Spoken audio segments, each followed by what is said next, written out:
Assalomu alaykum azizlar. Sog' salomat, ilk bahor shukuhlaridan bahramand bo'lgan holda bormisiz? Omon bo'ling. Qutlug' Ramazon oyini yanada bezagan Navro'zi ayyom muborak. Bu oyning qadrini ming bora oshirguvchi muborak qadr kechasi barchalarimizga nasib bo'lsin. Azizlar, bugun yana Saodat asri kitobiga murojaat etamiz. Zero Ahmad Lutfiy Qozonchi hazratlari ifoda etganlaridek, Qadr kechasi voqeasining badiiy tasvirini topish qiyin. Bismillahirrohmanirrohim. Ramazon oyining 26 kuni o'tgan, tun cho'kkan edi. U o'sha kecha ham juda oddiy, faqirona solingan o'rniga yotdi. Har kechadagi singari uyquga ketdi. Erta tongda uyg'ondi. Yanada to'g'rirog'i, g'alati tarzda kimdir tomonidan uyg'otildi. Qaytib uxlay olmadi. Oradan bir muncha vaqt o'tdi.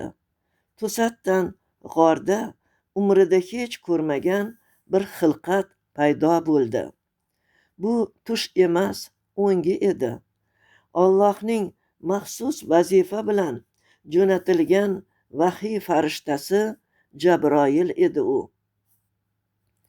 Farishta Al-Amin Muhammadga o'qi dedi. U hayajon ichida javob berdi: Men o'qishni bilmayman. Farishta Al-Aminni ushlab qattiq silkitdi.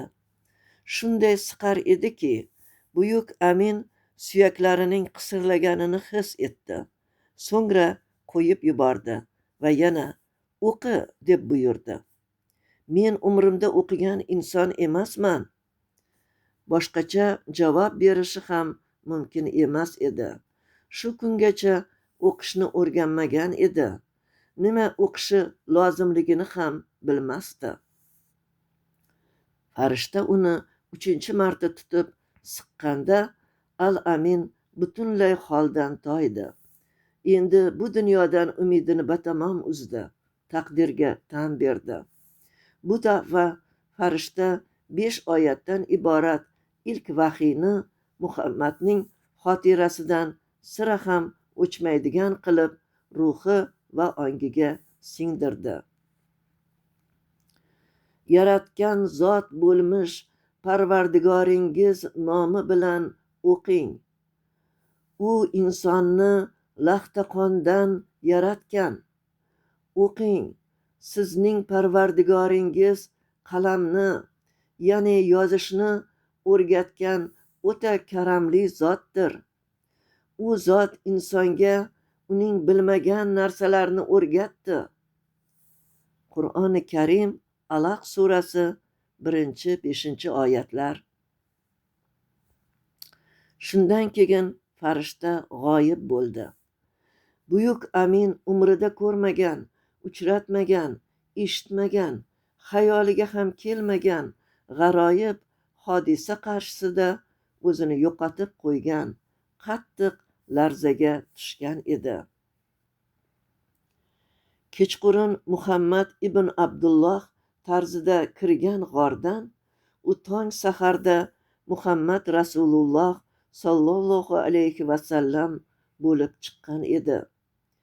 Yer yuzini so'nggi marta sharafla bezaydigan buyuk payg'ambar bilan samovat orasida bundan buyon 23 yil davom etadigan muloqot Hiro tog'idagi ushbu muazzam marosimdan boshlangan. Ilk vahiy qalbi pok Muhammadga Jabroil Amin yordamida tushirilgan, ongiga naqsh etilgan edi.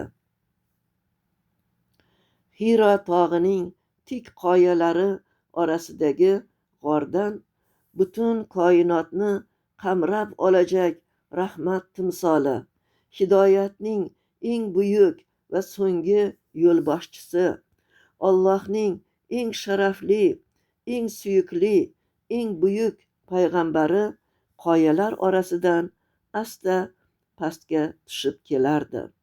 Butun borlig'ini qamrab olgan va larzaga solgan bu muazzam hodisa tufayli tug'ilgan hayajon hali ham bosilmagan edi. Qalbida esa unga o'qishni buyurgan o'sha qudratli xilqat vahiy etgan so'zlar takrorlanardi. Yaratgan zot bo'lmish Parvardigoringiz nomi bilan o'qing. Azizlar, asarning davomini o'qisangiz, Hadicha onamizni ulug' payg'ambar sallallohu alayhi vasallamni kutib olishlari va birinchi bo'lib iymon keltirish baxtiga muyassar bo'lgan ayol maqomini olishlari hamda iymon yo'lining ilk yo'lovchilari bilan tanishasiz. Endi azizlar, navbat she'rimga. Bismillahirrohmanirrohim. Bir kecha bor. Rahmat oyi Ramazon, ziyoda bo'lar iymon, nuri Alloh har tomon. So'ngida bir kecha bor, ta'rifiga so'z bisyor. Ramazonda mag'firat, har zarrai ibodat, 70 karra saodat. So'ngra bir tun beqiyos, madhin etsang shuncha oz. Ramazonda toqat bor, mo'minga mukofot bor, duoga ijobat bor. So'ng qadrli tun kelar, tun to'la farishtalar. Ramazonda poklanish, jannat tomon otlanish, ro'zador chin bandamish. Ushbu oyda bir kecha, 1000 oylarga teng kecha. Bu kechani topganlar, gunohlarin yopganlar, savoblarga botganlar, Alloh suygan bandadir, dargohda topar qadr, inshaalloh. E'tiboringiz uchun rahmat, azizlar. Yaqinlashayotgan qutlug' Eid Ramazon hayit ayyomingiz muborak bo'lsin deya xayrlashaman. Omon bo'ling, azizlar.